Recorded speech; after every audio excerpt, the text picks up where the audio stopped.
et messieurs, bonsoir. Merci de choisir votre site d'information Dakar 24 pour vous informer. Vous savez que le Sénégal prépare des élections locales le 23 janvier 2022. Dakar 24 a choisi d'aller à la rencontre des candidats pour leur donner leur chance, mais aussi une occasion de se présenter, mais aussi de dire aux populations le programme qu'ils proposent afin donc d'être élus comme maire. Pour ce numéro, nous avons choisi de faire le déplacement ici au niveau donc de Nord Foire pour accueillir ou bien pour échanger avec un candidat de la commune de Dabia. Dabia, c'est une commune située dans le département de Matam. Il s'agit bien de El Hadj Amadou Timbo, avec qui nous allons échanger durant quelques minutes sur sa candidature au niveau de la commune de Dabia, mais aussi le programme qu'il propose aux populations et un peu tirer le bilan de l'actuel maire et qui n'est autre que l'ancien ministre donc Yaya Abdoul Kane. Nous sommes en face donc du candidat El Hadj Amadou Timbo que nous allons laisser donc se présenter au niveau de nos lecteurs et internautes de Dakar 24. Monsieur beaucoup, c'est d'abord un réel plaisir de vous recevoir et aussi de pouvoir échanger avec tous les internautes de Dakar 24. Bon, je m'appelle El Hadj Amadou Timbo, natif de Kobilo, dans la commune de Dabia. Commune Dabia, qui dit commune Dabia dira région de Matam dans l'arrondissement des Agnam. Avant tout, je suis un planificateur, et donc actuellement en service au niveau du secrétariat général du gouvernement. J'ai eu, après mes études, donc après mon baccalauréat, une double formation. Une formation d'abord en santé et une autre formation donc en finance, administration et gestion publique. Donc je suis aussi homme politique, responsable APR la commune de Dabia. Je dirais premier responsable APR de la commune de Dabia. Donc en 2008, nous avons porté les couleurs de Dekalngor, donc pour les présenter au niveau de notre population, donc dans tous les 16 villages de la commune de Dabia, que je salue en passage, de Sinthiou Diamnioro à Gababepel, dans le Danemayo, les Djeri, je dirais Goudou de Ndiebe, Goudou de Djobe et Liu. Donc chez nous, les Peuls, on dit Djedjungol. Djedjungol, c'est sur l'axe routier, donc Dabia Odeji, Kobilo et Barga. Donc voilà en bref une présentation. J'ai aussi, dans le cadre professionnel, j'ai été d'abord au niveau de l'hôpital principal, donc en tant qu'agent de santé. Et j'ai eu à travailler aussi dans un projet, donc on appelle PADEF. C'est le projet d'appui au développement de l'entrepreneuriat féminin et des jeunes. Après, je suis allé au niveau de la couverture maladie universelle. Donc, j'ai été un agent au niveau de la couverture maladie universelle pour être au niveau de la direction, en fait, comme cadre de gestion, au niveau de la direction des établissements de santé, au niveau du ministère de la Santé et de l'Action sociale. C'est par la suite que le président de la République, M. Macky Sall, que je salue et remercie de passage, m'a donné donc l'opportunité de travailler au niveau de la primature avec M. Mohamed Boun Abdallah Dionne, que je remercie beaucoup, que vraiment j'ai apprécié le compagnonnage. Et présentement, comme je vous l'ai dit donc à l'ouverture, donc je suis conseiller spécial au niveau du secrétariat général du gouvernement. La présentation de M. donc El Hadj Amadou Timbo. Nous allons passer donc directement aux questions concernant donc les élections locales à venir. Monsieur Timbo, vous avez décidé donc de porter cette fois-ci votre candidature au niveau de la commune de Dabia. Est-ce que vous pouvez revenir un peu sur les raisons qui vous ont poussé à cette fois-ci être candidat? Écoutez, bon, comme j'ai eu à le dire tantôt, donc j'ai été le premier à porter donc l'APR le président Macky Sall au niveau de la commune de Dabia. J'ai eu à l'accueillir à 4 reprises dans la commune. On a eu à l'accompagner aussi donc, partout dans le département de Matam, sinon la région de Matam. Donc en 2009, donc, j'ai amené le parti, mais je n'ai pas voulu me présenter. J'ai donné donc la chance donc, aux gars qui étaient sur place. Donc vraiment, puisque le parti n'avait qu'un mois, donc donner la chance aux gens qui étaient au niveau local, parce que je n'ai jamais fait la politique, donc pour pouvoir donc porter les couleurs de Dekalngor. Nous en sommes sortis avec 7 conseillers. Donc après 2009, donc, nous avons poursuivi le combat. Nous avons poursuivi le combat avec le président Macky Sall. Donc jusqu'en 2012, donc, nous avions vraiment eu quelque chose qu'on n'a jamais eu dans la commune. Donc un parti d'opposition donc, remporte les élections à la commune. Donc au soir du 25 au soir du 25 mars 2012, donc nous avions gagné dans tous les villages de la commune de Dabia. Et après cela, donc en 2014, il y avait les élections municipales de 2014. Donc j'avais donc avec des amis, avec des parents, donc on devait choisir des conseillers pour représenter donc le village et représenter au niveau de la commune. J'ai encore une deuxième fois laissé la place parce que j'ai jamais demandé, j'ai jamais compétit donc au niveau d'une mairie. Donc j'ai encore laissé la place à notre frère Ousmane Ka, qui était en ce moment tête de liste de Benno Bokk Yakaar. Donc c'est par la suite que, avec le vote des conseillers, que le maire actuel, M. Yaya Abdoul Kane, que je salue au passage, est vraiment donc a été désigné ou bien a été choisi par les conseillers pour être maire de la commune de Dabia. Voilà. Donc nous sommes restés 7 ans, de 2014 à 2021. Donc nous avons vu donc au niveau de la base, donc quand on parle vraiment de commune, quand on parle de commune, donc de maire, donc nous pensons au développement local.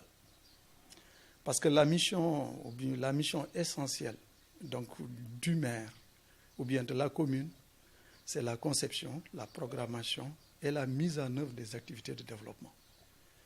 Et cette conception, comme nous l'avions souhaité, ou bien cette mise en œuvre comme nous l'avions souhaité, donc a connu véritablement des manquements.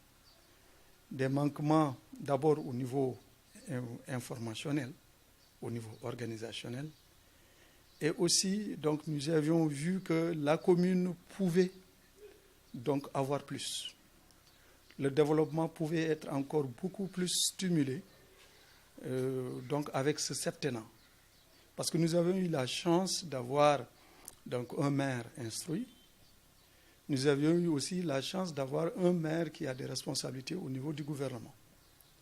Mais donc de tous les secteurs qu'on prend par exemple au niveau social, si on prend au niveau par exemple de l'éducation, au niveau de la santé, au niveau vraiment de la jeunesse, nous sentons vraiment qu'il y a beaucoup à faire. On ne dira pas que rien n'a été fait, non, mais il y a beaucoup à faire. Et en tant que fils du terroir, en tant qu'homme politique, nous avions jugé nécessaire, souhaité se présenter à la candidature pour la mairie de Dabia pour les élections du 23 janvier prochain. Et cette décision a été motivée par vraiment une sollicitation. La sollicitation, elle émanait de la jeunesse de ma commune, elle émanait de la diaspora, elle émanait de beaucoup d'hommes politiques, beaucoup d'hommes, donc d'acteurs de développement qui souhaitaient vraiment enfin, à l'âge, et demander donc la mairie. Donc chose que j'ai acceptée donc avec fierté et que aussi donc j'ai sollicité donc au plus haut niveau donc pour que je sois le candidat pour les élections à venir. Et après avoir donc déclaré votre candidature, sur quoi comptez-vous mettre l'accent pour que les populations puissent vous faire confiance, c'est-à-dire le programme que vous proposez aux populations de Dabia, ce sera quoi? Donc aux populations de Dabia, nous avons beaucoup œuvré, donc que ce soit d'abord au niveau d'abord des associations, parce que moi je suis un fruit du mouvement associatif. Nous avions eu à conduire donc des associations de développement, et même c'est même la cause donc notre présence en politique, parce que nous avions vu que malgré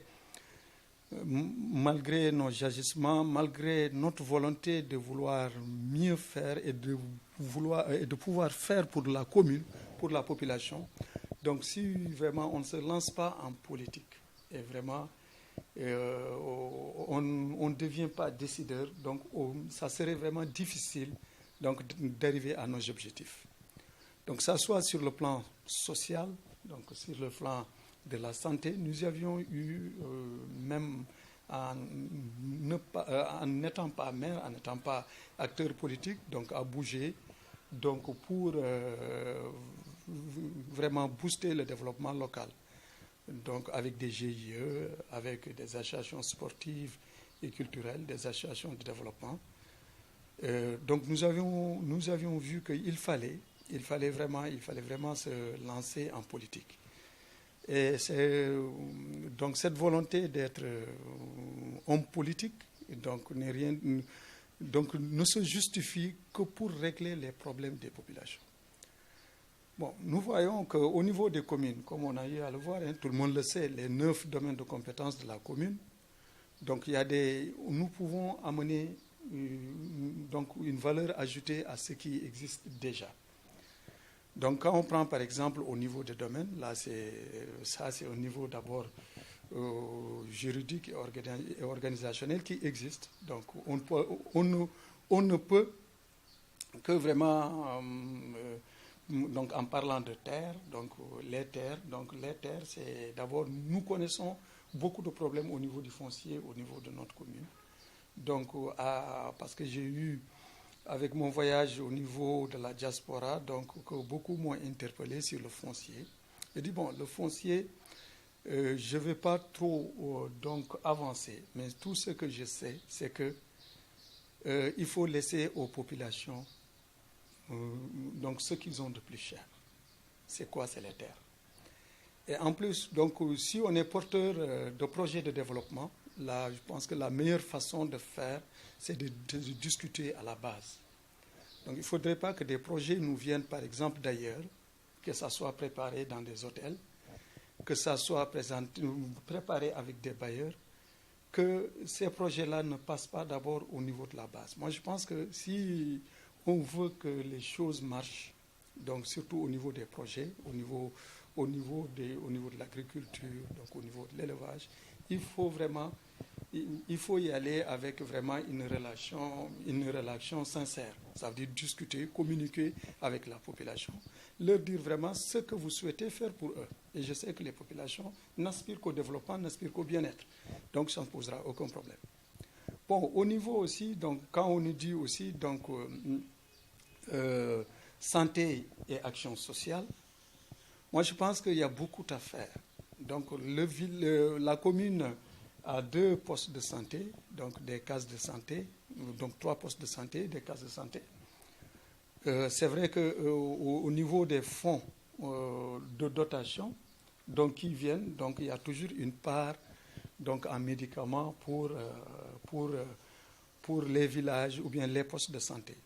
Moi, ce que je préconise, donc c'est vraiment appeler les populations. Le président de la République nous a fait honneur donc de la couverture maladie universelle.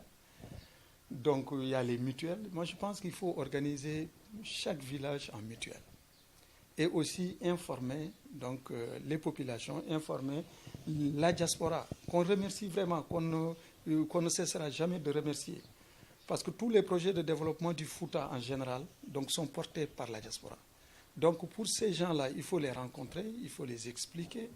Par exemple, chaque association envoie des médicaments, envoie des subventions pour vraiment la santé. Mais ce qu'il faut faire, ces subventions, il faut les orienter dans les mutuelles et organiser les populations en mutuelle. Bon, il faut d'abord qu'au niveau de la mairie, d'abord qu'il y ait une subvention. Donc, en tant que maire, donc, nous aurons par exemple à créer une ligne de crédit, donc des subventions qui iront dans chaque village. Et le reste, on demandera aux populations et aussi à la diaspora de contribuer. Bon, si on prend par exemple l'exemple du village de Dabio-Odeji, qui ont par exemple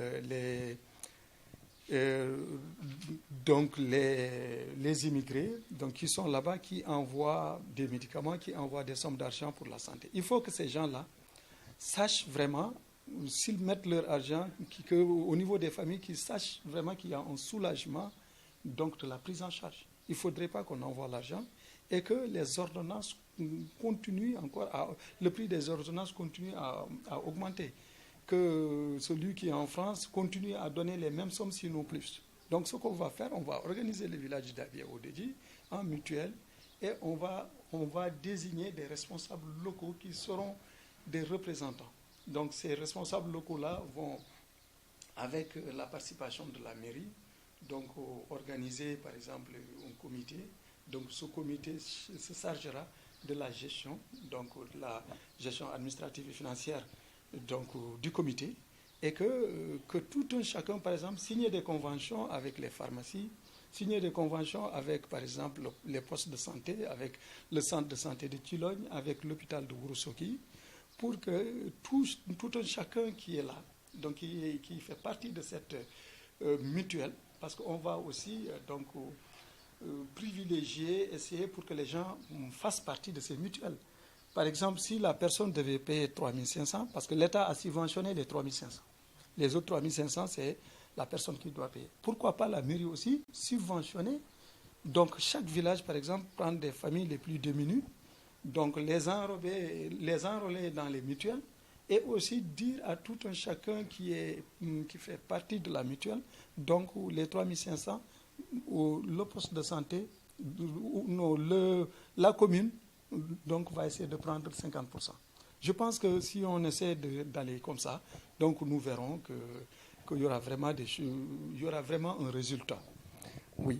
Maintenant, ce qu'on peut faire aussi donc, dans l'éducation, nous avions vu que jusqu'à présent, bon, c'est vrai que l'éducation, donc, comme je l'ai dit avec la santé, donc reçoivent toujours des subventions.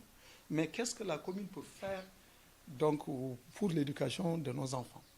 Là, la coopération, donc le partenariat public-privé est là, donc on peut exploiter. Nous pouvons aussi, donc avec des conventions, donc que ce soit à l'extérieur, que ce soit des conventions bilatérales, donc que ce soit les conventions multilatérales, qu'on puisse donc vraiment trouver à ces populations, qu'on ne se limite pas à ce que l'État nous donne. Ce que l'État nous donne, c'est juste pour fonctionner, c'est juste pour une subvention dans tel et dans tel secteur. Maintenant, c'est à la mairie de créer, c'est à la mairie avec ses relations, c'est à la mairie avec ses partenaires, c'est la mairie avec sa vision, donc pour pouvoir vraiment donner, donc créer donc une synergie donc de recherche de fonds, de recherche de partenaires pour financer des secteurs comme l'éducation, pour aussi financer, nous avons vu, la commune manque l'électricité, l'énergie nous pose un problème.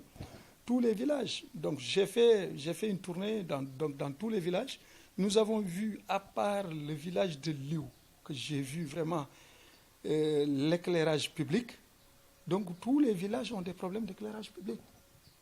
Donc ça, c'est un problème. Et nous voyons, donc nous avons des projets pour l'électrification. Donc avec la coopération, donc avec vraiment des partenaires. ce que nous pouvons dire encore, donc, au niveau de l'eau, nos villages, nous partageons. Le village de Kobilo, donc administrativement, nous avons 3 villages. Avec Dabia, on partage un seul forage. Je prends juste l'exemple de ces villages. 4 villages, un forage. Nous avons eu donc à bénéficier donc d'une rénovation, donc d'un château d'eau, donc nouveau avec l'avènement du président Macky Sall. Mais jusqu'à présent, parce que le château d'eau a été mis donc là où se trouve le forage. Donc nous avions des villages qui sont vraiment développés avec la démographie. Donc les villages sont tellement peuplés, les gens sont allés au-delà de la rue bitumée, mais nous n'avons pas donc un système de canalisation qui permet donc à l'eau d'accéder donc aux concessions les plus reculées. Donc là il y a problème. Donc nous avions des programmes donc pour améliorer l'accès à l'eau à nos populations, donc des 16 villages. Ok. Donc, si nous partons aussi donc, sur l'aménagement, c'est vrai que quelque chose a été fait, mais puisque ça n'a pas été fait avec la participation des populations, avec une communication effective, il y a des problèmes. Et puis, bon, cet aménagement, c'est de la compétence des mairies. Il faut vraiment améliorer, donc ça soit ces aménagements, que ce soit l'urbanisation. Nous voyons que de 20 ans jusqu'à présent, donc nos villages n'ont pas changé de visage. Donc il y a l'urbanisation, ça manque. Donc il y a pas mal de projets donc, que nous avions eu à ficeler, que nous y avions pensé. Et que ces projets, nous pouvons les mettre en œuvre qu'étant maire, que les populations aient confiance en nous et qu'on ait aussi un leadership donc vraiment au plus haut niveau pour vraiment rehausser donc, le développement communal comme nous le voulons. Nous avions au niveau local, c'est vrai qu'avec la décongestion de l'État, nous avons tous les services, l'Agence régionale de développement est là, donc il y a pas mal de partenaires qui sont là, mais je pense qu'on peut beaucoup faire. On peut beaucoup faire et il y a beaucoup à faire. Vous venez de soulever plusieurs mots ou problèmes dont les populations de Dabia ou même du Fouta sont confrontées.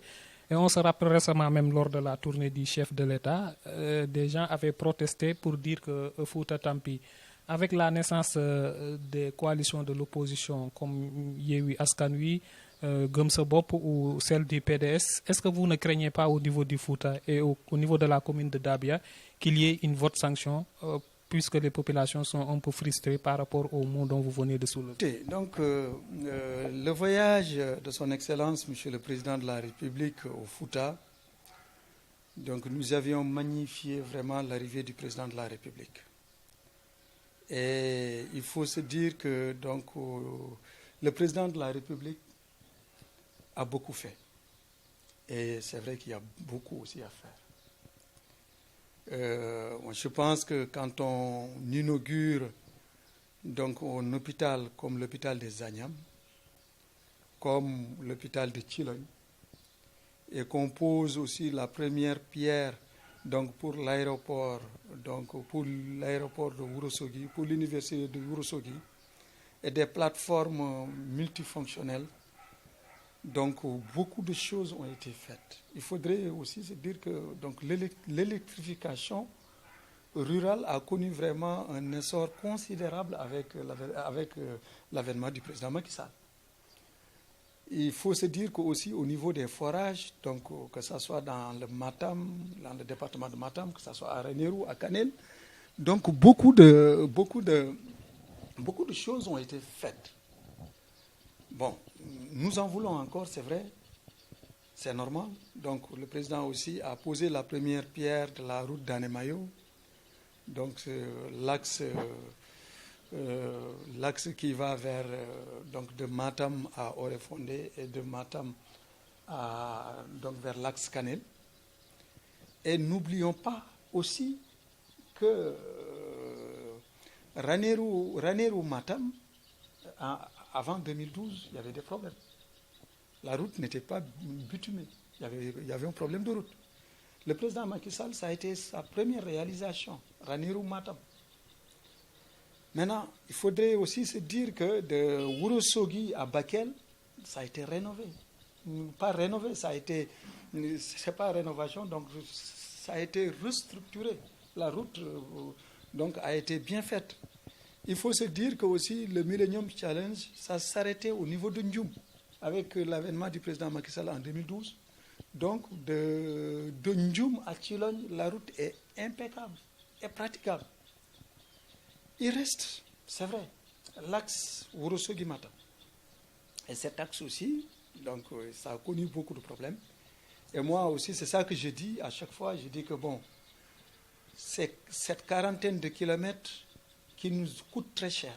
Parce que malgré des milliers de kilomètres que le président a fait, donc ces 40 et quelques kilomètres qui sont dus par exemple au problème donc, de l'entrepreneur, donc a duré et que nous a créé beaucoup de problèmes. Et on remercie Dieu. Maintenant, ça va devenir bientôt un vieux souvenir parce que la route a quitté Ourossogui et après Dungoro Alpha.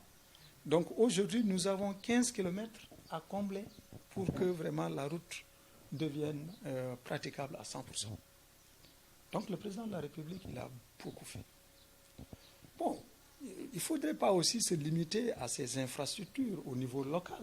Parce que moi, quand on me dit par exemple la route Ila-Touba, moi je la dirais la route Ila-Fouta. Parce que, quelles sont les régions qui sont servies? Personnellement, mon dernier voyage sur la RN1, l'axe Saint-Louis, remonte au lendemain de la victoire du président de la République Macky Sall. Après la victoire, je suis passé que par la route Ila-Touba. Avant Ila-Touba, oui, je passais jusqu'à Louga et je prenais le Dara Djolof parce que le Ranérou Matam a été déjà réglé. Donc Ila-Touba, on peut aujourd'hui prendre son petit déjeuner tranquillement à sa maison à Dakar et aller aussi prendre son déjeuner donc à Kobilo. Donc vraiment, il y a eu beaucoup de choses qui ont été faites. Donc il y a eu des collèges construits, il y a eu des postes de santé, il y a eu des ambulances. Beaucoup de choses ont été faites. Mais on ne se limitera pas à ce qui a été fait, on demandera plus. Parce que c'est aussi comme ça. Le développement, il est dynamique. On ne peut pas dire que nous sommes arrivés à un axe où on ne peut plus élever, donc on est en développement complet. Non. Donc le développement est dynamique. Donc là, je dirais que les gens qui disent Fouta Tampi, je pense que c'est des gens qui veulent vraiment se créer un nom. Fouta Tampi, c'est même péjoratif. Moi, j'aime pas le nom. Fouta Tampi, nous savons Fouta Tampi, quand on dit Fouta Tampi, on ne va pas s'adresser au président de la République Macky Sall seulement. Il faut penser à ces dignes fils du Fouta qui ont investi pendant des années. Il ne faudrait pas être contre le président de la République et créer n'importe quoi. Donc on peut se... Bon, attirons l'attention du chef de l'État. Il y a plusieurs manières de faire. On peut faire par des conférences, mais il y a des slogans qui sont un peu péjoratifs. Fouta Tampi, nous dirons que, en tout cas, nous faisons encore une tampagne.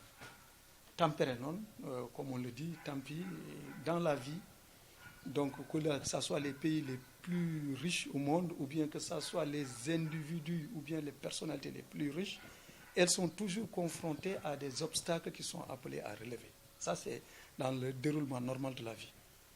Maintenant, que les gens manifestent, que les gens... Ça, c'est le problème. Ça, c'est leur droit le plus absolu. Je pense qu'on ne peut pas les... Mais il y a aussi une manière. Quand aussi un président de la République se déplace, donc pour une tournée économique, si par exemple des opposants ou bien des soi-disant activistes s'infiltrent donc dans les rangs des populations qui veulent accueillir, Si des gens voient des bâtons, mais pourquoi dire que c'est le président de la République? Mais c'est nous-mêmes. Parce que moi, personnellement, je ne peux pas venir accueillir le président de la République, organiser des foules et que des gens viennent s'aborder donc ce qu'on est en train de faire. Donc là ce n'est plus un problème de président de la République, de l'institution avec les populations, mais c'est la population elle-même qui est en train de... Parce que c'est les opposants et les gens du pouvoir qui peut-être aient des problèmes. Maintenant, vous avez parlé donc du vote sanction. Moi, je pense que si vote sanction il y a, c'est la paire contre la paire.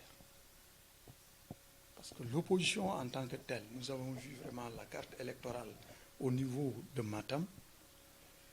Je pense qu'il n'y a pas place donc à une candidature d'opposition valable pour passer. Mais ceux qui peuvent faire mal, par exemple, donc à la coalition au pouvoir, c'est des problèmes de positionnement. Et ça, moi je pense qu'il faudrait écouter tout le monde. Il ne faudrait pas que les décisions se prennent, par exemple, à la va-vite. Il ne faudrait pas qu'on délègue, par exemple, un groupe d'individus pour décider du sort des autres. Moi je pense qu'il faut vraiment une inclusion. Il faut que tous les responsables politiques soient appelés à une table, que les gens discutent. Et puis bon, ceux qui se trouvent par exemple dans la commune de Tabia, les gens se connaissent. Donc on sait vraiment qui est qui. Donc c'est ça au niveau de la commune de Boukiguéré, que ce soit commune des Agnam ou bien au niveau de Matam. Il faut prendre les gens que les populations ont choisis. Et nous avions vu qu'en 2014, les populations ont voté massivement pour des candidats et que des conseillers ont détourné le vote donc, des populations pour des considérations politiques ou bien des considérations purement individualistes. Là, je pense qu'il y a souci. Si on continue dans cette lancée, c'est vrai qu'il y aura des problèmes. Et je ne souhaite pas. Et je pense qu'aussi le président de la République est bien informé, que ce soit sur les renseignements, que ce soit lui-même connaît très bien le terrain, il connaît ses hommes. Moi, je pense que si vraiment il choisit, et il y aura plus de peur que demain. Bon, en tout cas, le mot de la fin, c'est vraiment dire aux populations, donc de remercier d'abord les populations de la commune de Tabia. J'ai eu à faire une tournée extraordinaire, donc j'ai fait les 16 villages. J'ai été accueilli et les populations aussi donc m'ont montré vraiment une hospitalité extraordinaire. Donc les doléances ont été vraiment bien notées. Et aussi, donc j'ai vu et je les ai bien entendus. Et c'est de dire merci à cette population, merci aux militants, et aussi donc remercier le président de la République, et aussi dire que nous avons des élections, nous acheminons vers des élections importantes. Et que seul le dialogue, seule l'écoute et le dialogue peuvent vraiment sauver donc la coalition donc, que nous partageons. Donc respectons le choix des populations. Et aussi je pense que aux futurs conseillers qui seront vraiment choisis par les populations, qu'ils ne soient pas des conseillers du maire, qu'ils soient des conseillers de la population, qu'ils écoutent plus la population, qu'ils soient des poids de transmission entre la population et la municipalité. Et aussi aux futurs maires d'arrêter vraiment la politique s'arrête. Moi, je pense que ça s'arrête donc au moment où on te désigne comme maire. Mais après qu'on soit maire, qu'on privilégie surtout le développement. Donc les compétences, là où elles puissent être, donc que les maires soient des maires rassembleurs, que ce soit des maires qui sont là pour le développement. Donc ouvrir, solliciter toutes les compétences locales et aussi s'ouvrir vraiment, aux communes, à la coopération, donc à la coopération, et vraiment avoir en tête que c'est cette population-là qui nous a donné aujourd'hui la chance d'être maire et que nous avons un double contrôle. D'abord, je ne parlerai pas de la régularité, parce que ça revient donc que ce soit au niveau des représentants locaux donc du pouvoir, de l'exécutif, que ce soit le préfet, le gouverneur ou le sous-préfet. Non, je ne parle pas de ce contrôle-là, mais du contrôle des populations. Ça, c'est que vous allez rendre compte que le mandat va finir et que vous allez dresser un bilan. Et ce bilan-là, au moment où vous serez là pour demander encore un mandat ou bien truc, ce n'est pas la peine de crier au bilan. Parce que le bilan, il faut que ça soit palpable. Quand on voit le bilan du président de la République, Macky Sall, nous avons vu les autoponts, ça se voit, ce n'est pas quelque chose qui se dit. Au niveau local aussi, on n'a pas besoin de crier, nous avons fait ça, les populations vont voir ce que vous avez déjà fait. Et aussi, il ne faudrait pas que les élus prennent par exemple les dotations pour des résultats qu'ils ont faits. Moi je pense qu'il faudrait que les gens, que les populations soient bien informées. Donc que ce soit la taxation douanière, que ce soit les impôts, donc tout ça qui se passe au niveau de l'État, donc l'État, avec ces conditions, l'État le retourne au niveau des collectivités locales. Et ces collectivités locales à qui on donne des fonds de dotation ou bien des fonds de concours pour l'investissement, qu'ils ne prennent pas ça pour le bilan. Je pense que ça, c'est ça, qu'on soit au pouvoir ou bien qu'on soit dans l'opposition, on sera servi de ces fonds. Et ces fonds ont des destinations bien précises, elles ne sont pas déviées de leur objectif. Donc, essayez de voir, c'est un management. Essayez vraiment de créer vraiment une bonne entente. Parce qu'au-delà des projets de développement, nous avions aussi donc, le bien vivre des populations, donc la cohésion sociale. C'est aux élus, c'est une mission vraiment au niveau des élus. Donc c'est aussi remercier Dakar 24 donc, pour m'avoir donné l'opportunité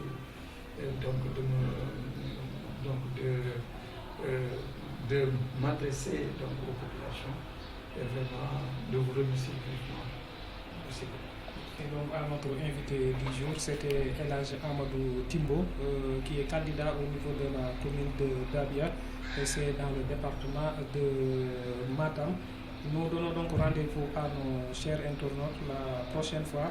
Au micro, c'était Mamoudou Bokou. Au niveau de la caméra, Abdoulaye Sow. Rendez-vous prochainement, Inch'Allah, avec un autre candidat qui va décliner aussi son programme et son souhait pour les populations de sa commune. Rendez-vous prochainement, Inch'Allah.